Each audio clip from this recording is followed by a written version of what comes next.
Hello everyone, my name is Georgie and I'm one of the TAs of this course. And in this video I want to show you how to install GHC and in particular the Haskel platform. So to install, first we have to find the Haskel platform. So let us Google that. And it's immediately the first hit. And on this website we're offered the choice of the system that we want to install on. I'm using a Mac right now, so I will click on Mac. And the download link is up here, Haskel Platform 2014. So I'm downloading it now.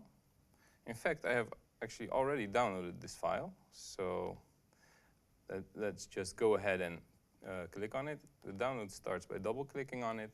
And then we are presented with the usual menu. We click on Continue. It takes more than a gig of space, which we are more than happy to use for Haskel. And then we click Install. We input our password, authorize Haskel to install, and wait for it to finish.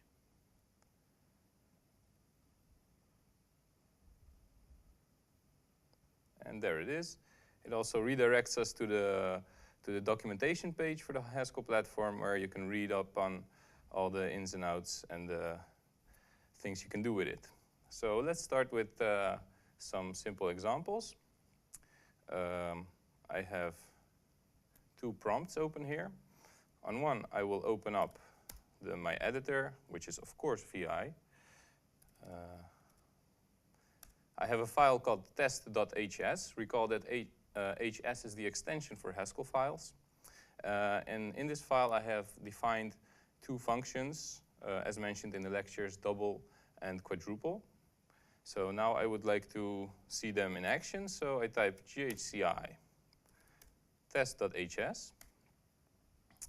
And we see a lot of text being printed out. But the most important thing is right here. OK, modules loaded main. So now we can start testing the functions by simply typing in their name. Double, let's say 10, which makes it 20. And also notice that you can use tab completion for quadruple, say 30, and then we get 120. So let's go back to the editor we have on the left and simply add two new functions, as we've also seen in the lecture, in this case factorial and average.